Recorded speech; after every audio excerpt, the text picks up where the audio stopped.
السلام عليكم ورحمة الله وبركاته. حياكم الله جميعا ويا أهلا وسهلا.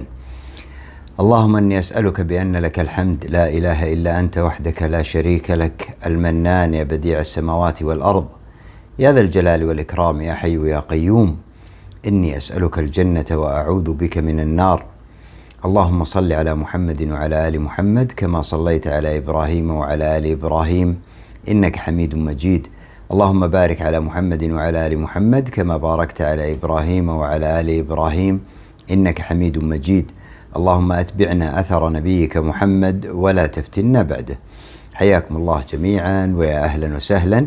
بعون الله سبحانه وتعالى نتحدث نحن وإياكم في هذا اللقاء عن ظاهرة قد تكون موجودة في أغلب المنشآت، وهي غياب الموظفين أيا كان، سواء كانوا عسكريين أو مدنيين، وطرق التعامل معهم. وهذه حقيقة يعني بإذن الله سبحانه وتعالى لعلنا أن نفيد فيها من هو مسؤول عن الآخرين يعني، لكن الشخص اللي يتغيب فيراجع نفسه. بداية الأمر في أي منشأة كنت، سواء عسكرية أو مدنية، وكنت مسؤول سواء مثلا في العسكرية ضابط أفراد أو يعني رقيب مجموعة أو قائد فصيل أو أي شيء من هذه الرتب أو الوظائف، ومثلها في المدنيين يعني رئيس مكتب شؤون العاملين أو شيء من هذا القبيل، ومسؤول عن مجموعة، زي أيضا مدير المدرسة أو يسمونه قائد المدرسة، مسؤول عن موظفين سواء كانوا سائقين، كانوا عاملين، حرفيين، فنيين، أيا كانوا. فلا بد أن يكون لديك ظاهرة غياب بعض الموظفين، وأحيانا لا تعلم ما هي الأسباب. فأوصيكم بداية الأمر أولا يجب أن نتثبت مما نقوم به من أعمال. النظام إن طبق بحذافيره فلن يبقى أحد كائنا من كان. إذا كان النظام سوف يطبق 100% لن يبقى في أي بلد كان أي موظف حقيقة يعني، لكن سددوا وقاربوا، هذا رقم واحد يجب أن يكون في الحسبان. الأمر الثاني لن نهمل ولن ندع الناس أن يتسيبون ويغيب من أراد أن يغيب ويحضر متى ما أراد أن يحضر والأمر سايب. لا، المسألة ليست سائبة، ولكن يعني نقوم بما أكلنا به من أعمال، ونتقي الله سبحانه وتعالى، ونرأف بالناس، ننظر في ظروفهم. على سبيل المثال يعني لو كنت مسؤول كان عندك مثلا بعض الأفراد أو بعض الضباط تحت إدارتك، أو بعض الموظفين المدنيين تحت إدارتك أو الفنيين، وبدأوا بالغياب، مثلا عندك 1 أو 2 دائما عليهم ملاحظات غياب. الأمر المبدئي أننا سنتبع الإجراء النظامي. شخص تغيب عن الدوام اليوم، لا نعلم أين هذا الشخص، حسن، هذا الشخص لم يأتي، إذا مثلا توقيعه فاضي أو أنه كتب عنه أنه متأخر مثلا، ما حضر هذا اليوم، انتهى دوام اليوم والرجل هذا لم يحضر أيضا. ماذا يفترض بك أن تعمل؟ بداية الأمر يفترض يعني، وهذا من باب الحسنى، أنه الشخص يعني مثلا أنا قائد الآن وعندي 10 ضباط أو أفراد أو موظفين مدنيين، وخلاص الآن يعني سوف يتم رفع التوقيع أو بيانات التوقيع أو التمام العسكري أو أيا كان، والوقت أزف، خلاص الساعة الآن مثلا 7 صباحا، 7:30، 8، على حسب ما يرفع التوقيع لديكم. فاتضح لي أن هناك 2 أو 3 مش موجودين. ماذا يفترض أن أعمل؟ يفترض أنه أنت كقائد أو من ينوب عنك، مثلا مدير مكتبك أو رقيب أفرادك أو الضابط اللي عندك مسؤول عن الأفراد أو كذا، أنه يبدأ بعمليات التواصل.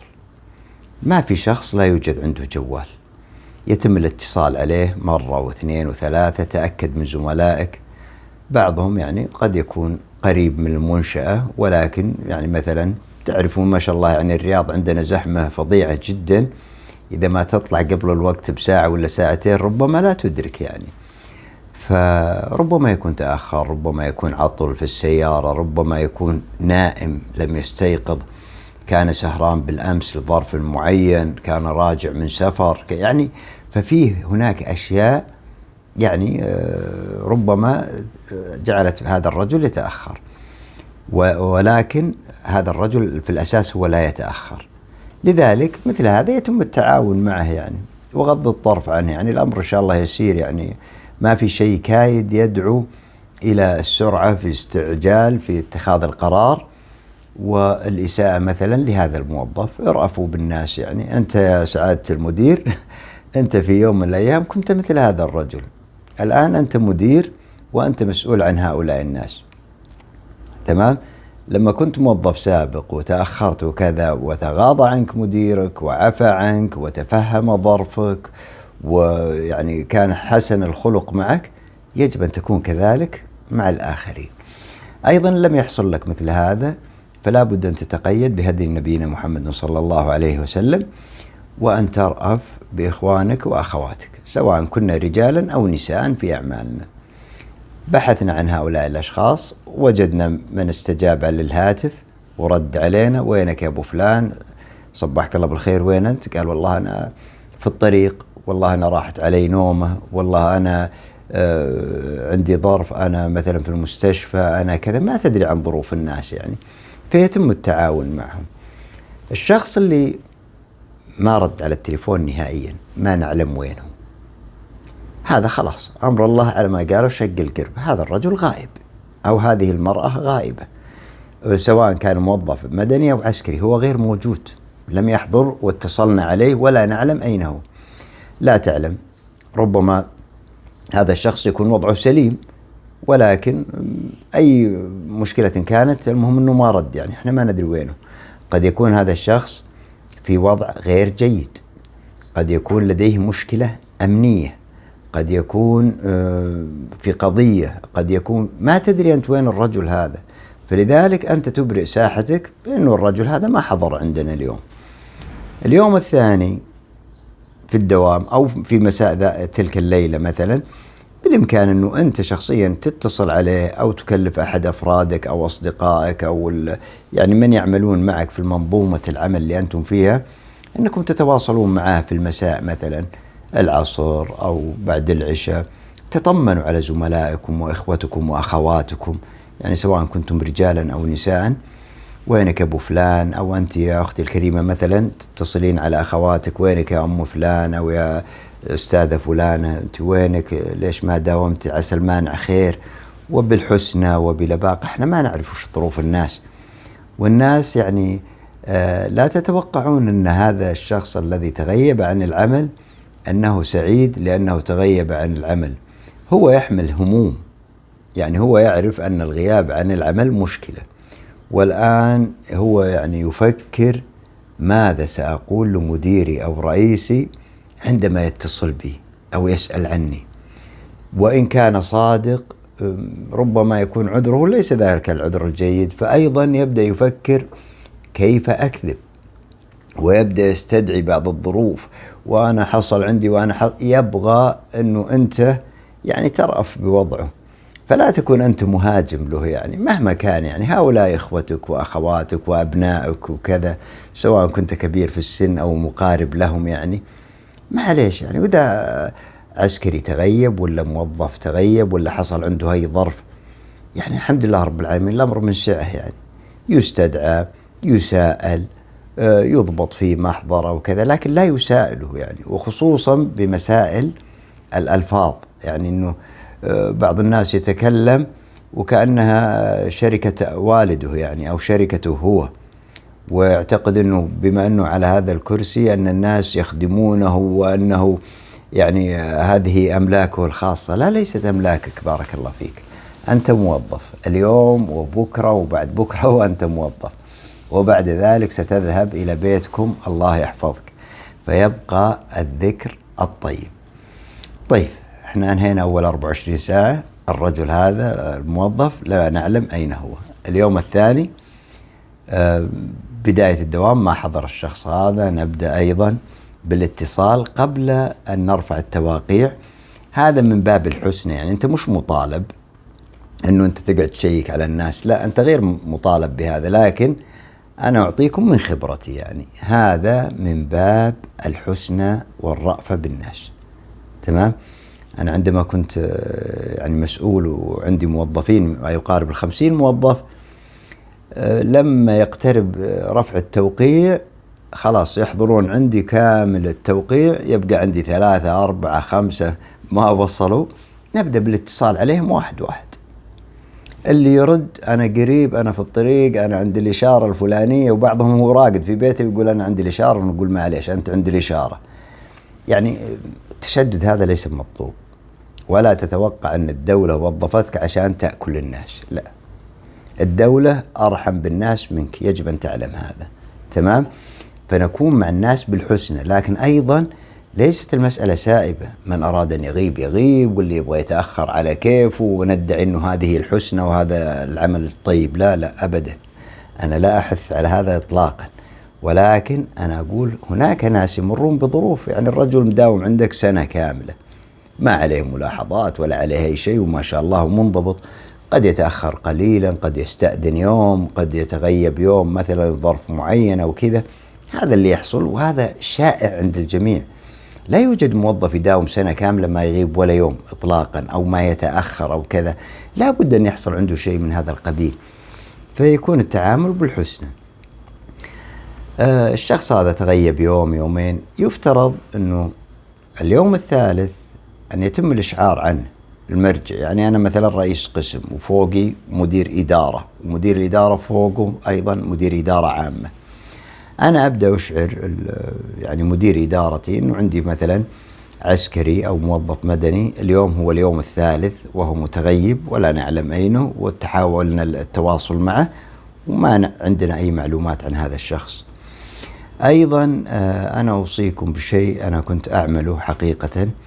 دائما أي موظف يأتي إلي يجب أن أجلس معه جلسة خاصة، وأن أدون بعض المعلومات: رقم والده، رقم والدته مثلا، رقم أخوه الكبير، رقم عمه، خاله، أي شخص يعني يكون ملازم له، بعض أصدقائه مثلا لو كان عزابي في شقة أو شيء أو كذا. لأن تعرفون بعض الأفراد يكون مثلا عمله في الرياض، هو جاي من عرعر، وهذا جاي من جيزان، وهذا جاي من جدة، وهذا جاي من القطيف وكذا، فيجتمعون أغلب الوقت أنهم في شقة مثلا أو كذا. فعلى الأقل هذا الشخص الناس التي تحيط به وعلى تواصل مستمر معه يجب أن يكون عندي أوراقهم في ملف هذا الشخص، فمتى ما فقدت هذا الشخص أبحث عن الأرقام المجاورة له. تمام. أحيانا يكون مثلا وصله خبر غير جيد عن أهله فاضطر للسفر. يعني مثلا أحيانا لما يصير لك مشكلة لا سمح الله، يعني مثلا عند والدك، والدتك، إخوتك، شيء، أحد أقاربك، قضية كبرى، مشكلة، تلقاك تشغل سيارتك وتسافر على طول، ولا تأخذ تذكرة وتسافر وتنسى العمل وتنسى كل شيء. فعلى الأقل زملائك يرشدون عنك: والله فلان ترى حصل أنه أحد إخوته حصل عليه حادث، الله يكفينا وياكم الشر، أو حصل كذا أو كذا، فلذلك هذا الشخص يعني هذا وضعه، مثلا سافر وطفى الجوال، ودائما مسائل انه الجوال يطفى، وخصوصا مع برامج السوشيال ميديا. يعني احنا من يوم نقوم الصبح الى ان ننام واحنا على الجوال هذا نضغط فيه، فاكيد ان البطاريات دائما شبه منتهية. فكونك تسأل عن الشخص هذا ولا يجيب، تتصل على والده، على والدته، على أحد إخوته أو شيء، أو زملائه اللي يقيمون معه في السكن أو كذا: وين فلان؟ تعرفون وين؟ أحيانا ربما يكون الشخص مريض في غيبوبة ودايخ في الشقة، فعلى الأقل يعلم أين هذا الرجل، ربما عنده مشكلة لازم نعرف وش وضعه. اليوم الثالث ما رد علي وما استطعت أن أتوصل له، لابد أن أبلغ مرجعي الأعلى عن هذا الموظف أنه أمضى مثلا 3 أيام ولا يعلم أين هو. تمام. أيضا مرجعي بعد تقريبا 5 أيام أو مثل هذا أو أسبوع تقريبا سيرفع إلى المرجع الأعلى عن غياب هذا الموظف، وأنه غير موجود، وأنه كذا وكذا. أمر الله سبحانه وتعالى وحضر هذا الموظف. استقبال الناس يجب أن يكون بالحسنى، ما لم يكن هذا الرجل أتى بكارثة من الكوارث. شخص غايب عندي يوم ولا يومين ولا 3 ولا 4 أيا كان، اليوم حضر عندي، وصل عندي الدوام، يجب أن يكون استقباله بالحسنى. حياك الله، يا أهلا وسهلا، سلامات يا أخي، وين أنت؟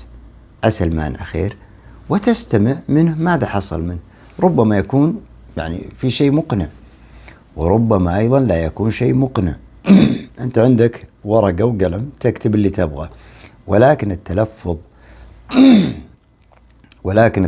على الناس والكلام وشوفة النفس وأنا القائد وأنا أطلع برا أنت مطرود أنت مش عارف، لا يا أخوة، لا يليق بنا هذا ونحن مؤمنين إطلاقا. الرجل هذا أساس وظيفته بورق، وإنهاء وظيفته أيضا بورق.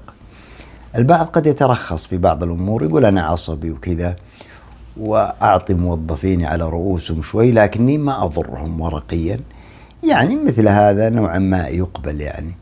لكن أيضا لو تحكمت في غضبك وبهدوء، وأيضا لا تضره في مسائل الأوراق. يعني وين كنت يا فلان؟ قال لك والله أنا والدي مريض، والدتي مريضة، أنا مريض نفسي، أنا مريض مش عارف إيش، أنا كنت في مستشفى. أعطنا ما يثبت، أعطنا برنت ولا شيء من المستشفى أنك كنت منوم يوم ولا يومين ولا 3، ولا أنك كان عندك مشكلة معينة أو كذا. إن استطاع أن يثبت وكان هناك أريحية، وكان هذا الرجل إن شاء الله من الصادقين والصالحين ولن يعني يكون عامل مشكلة برا، فمثل هذا ممكن أنه تتساعد معه. شخص لا تعرفه، منقول عندك حديثا، ما تعرف إيش ظروفه، سيماه ومظهره ليس بالرجل الصادق، هذا أنا صراحة ما ألومك أنه أنت تتخذ الإجراء النظامي بحذافيره. أنت غايب 4 أيام وكذا وكذا، بموجب النظام سيتم الرفع لك، يعني الرفع والإشعار عنك أنك غايب 4 أيام وحضرته ولم تثبت ما لديك، ويتخذ بحقك الإجراء النظامي. لكن الغالب أنه الناس هذول ربما لديهم وبلا شك يعني ظرف قاهر أدى إلى مثل هذه الأعمال. وليست شطارة أنه الموظف سواء كان عسكري أو مدني أن يتغيب عن عمله 3 أيام أو 4 أيام كذا، الرجال راح يكشت ولا يتمشى ولا كذا، الكلام هذا مش موجود ونادرا يكون. هذا يمكن جيل الطيبين من أول أيام، راح يا أبو فلان وخذ من عندي 10 أيام وأنت أعطيتك شهر، هذا جيل الطيبين، يمكن حتى حنا ما لحقنا إلا آخره. يعني حاليا لا يوجد هذا الكلام، ولتعلم أن هذا الموظف لم يتغيب إلا بقوة قاهرة. أيضا قد يكون هذا الموظف عليه بعض الملاحظات. يعني مثلا قد لا يكون يعني رجل مستقيم بشكل جيد، قد يكون عنده بعض الملاحظات، مثلا ربما انحراف في بعض يعني الله يكفينا وياكم الشر، مثلا مخدرات أو شيء من هذا القبيل. حاول أن تحتوي هذا الموظف. تعال يا أخي، وش عندك؟ قال لك والله يا أخي أنا يعني بدأ يكذب وبدأ كذا، تجلس معه وتناقش، ولين يعني لابد أن يقول لك والله تراني مثلا آكل حبوب ولا حشش ولا الله يكفينا وياكم الشر، عنده مشكلة معينة، يتعاطى شيء من الأشياء اللي فيها مشكلة هذه. هناك شيء اسمه مستشفى الأمل، ممكن أن تتصل عليهم أنت وترتب لهذا الموظف ويروح يتعالج، وتشعر مرجعك أنه عندنا فلان عنده ملاحظة. وجميع القطاعات سواء العسكرية أو المدنية فيها إدارة خاصة بهذا الأمر، أنه إذا شخص عليه ملاحظات أو عنده مشاكل أو كذا يعني وانزلق في مثل هذا الأمور، ليس أنه بياع ولا موزع معتمد ما شاء الله ولا يعني من الناس السيئين هذول، لا، لكن رجل بقي مع زملائه في الشقة، حرفوه يمين حرفوه يسار وكذا. مهمتك أن تستصلح هذا الرجل، تمام، وأن تعيده إلى جادة الصواب، وأن تصبر عليه نوعا ما إلى أن يتقوم. ما تقوم أمر الله شق القربة، يعني وش تسوي أنت أكثر من ذلك؟ تمام. أيضا بعض الناس يعني قد يكون لديه نفسية مشاكل نفسية في الزمن هذا كل ما لها تزيد أكثر. يعني بعض الناس يحب أن يسمع والله المدير يقول لنا ما يحبك، وبعض الناس بكل أسف شغلتهم ينقلون الكلام. ترى المدير يوم طلعت من هنا قال الرجل هذا أنا ما أحبه، الرجل هذا عليه ملاحظات، الرجل هذا كذا وكذا، وأنت تستمر تسمع تسمع تسمع وتشحن لين يتعبى راسك كذا، وفي النهاية كله كلام فاضي. فقد يكون هذا الرجل تأثر نفسيا، حس أنه غير مرغوب فيه عند زملائه. ربما مثلا هو موظف في جيزان وأهله في عرعر وباله مشغول ويبغى ينقل عرعر بأي طريقة كانت، أو يبغى يروح مثلا جدة ولا ينبع ولا كذا، يعني مثل هذا. تمام. فمشغول، والدته لوحده هناك ويبغى ينقل ودايم باله مشغول يحاول يبحث عن نقله وكذا. ما تدرون عن يعني ظروف الناس، لذلك قدر الإمكان نحاول أن نحتوي من لديهم مشاكل نفسية أسرية، يعني انزلاقات الشباب اللي تحصل يعني كالمعتاد. أحيانا بعض الشباب يعني في بداية الوظيفة صراحة أني كنت أتشدد عليهم، ليس أنه أبغى أفرض سلطتي أو شيء، لا، ولكن الشباب ما لم يضبط من البداية سوف يؤثر على بقية مسيرته الوظيفية. يعني أنا أذكر كان عندنا مقدم اسمه سعيدان الحربي، كان قائد الشرطة العسكرية في حرس الحدود. المقدم سعيدان هذا الحربي، نسأل الله سبحانه وتعالى أن يحفظه إن كان من الأحياء وإن كان مات أن يغفر له. المقدم سعيدان الحربي هذا طبعا تقاعد عقيد قبل يمكن 20 سنة أو كذا. المقدم سعيدان كنت أعمل عنده أنا، وأنا رجل مميز وأعلم أني مميز، ولا يعطيني أي عمل إلا وأنجزه كما أراد وأفضل يعني. ومع ذلك ما كان يتقبلني، يعني دائما شاحب الوجه وكذا وزعلان، وأنا أدخل عنده وأنا أتوجس خيفة. يعني الرجل هذا أنا كيف أدخل مزاجه يعني، ودائما شديد وشديد كذا. بعد أن مضيت عنده تقريبا سنة ونص تقريبا وأنا أعمل عنده، استدعاني المكتب، تعال يا عبد الله. قلت نعم. قال أنا أدري أنه أنت يعني حاسس أنه أنا شديد عليك وكذا، أنت جيد وعملك جيد، ولكن ما رغبت أنه أنا أكون معك متهاون، أنا أبغاك زي ما أنت عليه وأفضل. وشوفك ما شاء الله يعني أتممت تقريبا سنة ونص عندي هنا في الشرطة العسكرية، انضباط وأداء وكذا، خلك على الوتيرة هذه. مثل هذه المواقف تحصل من المدراء هي مواقف تعليمية، تمام، لكن بعض الناس قد لا يتلقاها بشكل حسن. أيضا بارك الله فيكم، يعني هذا الموظف إن كان يرغب في النقل من عندك وهناك متسع، لا تقف في طريق الناس، اجعله ينقل، خلوه يروح لأهله. هو موظف مثلا في جدة ويبغى يروح عند أهله مثلا في الأحساء، خلوه يروح الأحساء. دام في إمكانية لا تقف في طريق الناس، يعني بالعكس يعني لك إن شاء الله أجر من الله سبحانه وتعالى. بعض الموظفين أيضا قد يكون من الصالح له أن تبقيه عندك من أجل أن تدربه بشكل جيد، وأن يعني تمحصه بشكل جيد، ثم بعد ذلك قد تسمح له مثلا بالانتقال أو كذا. أيضا يعني بعض الموظفين يعني ممكن أن يكون لديهم، احنا تكلمنا في المشاكل النفسية، تكلمنا في الانحرافات، قد يكون الله يكفينا وياكم الشر عنده مخدرات أو عنده شيء. أيضا قد يكون هناك ما يعرف بالمشاكل الأسرية، يعني بعض الناس ليسوا كلهم تربية واحدة وكذا، البعض قد يكون عنده مشاكل عائلية كثيرة جدا وعلاقات متداخلة ووضعه ملخبط كاملا. حاول قدر الإمكان أن تسدد وتقارب وأن تصحح معه ما تستطيع، هذا دورك كمدير. يعني أنت تسعى لإنجاح المنظمة أو منظومة العمل اللي أنت فيها، وليس فقط أنه أنت بس داوم الصبح كذا وكاشخ وتعطي أوامر وفقط، لا، هؤلاء الموظفين أمانة لديك وفي ذمتك أيضا، وحاول قدر الإمكان أن تنفعهم بما علمك الله.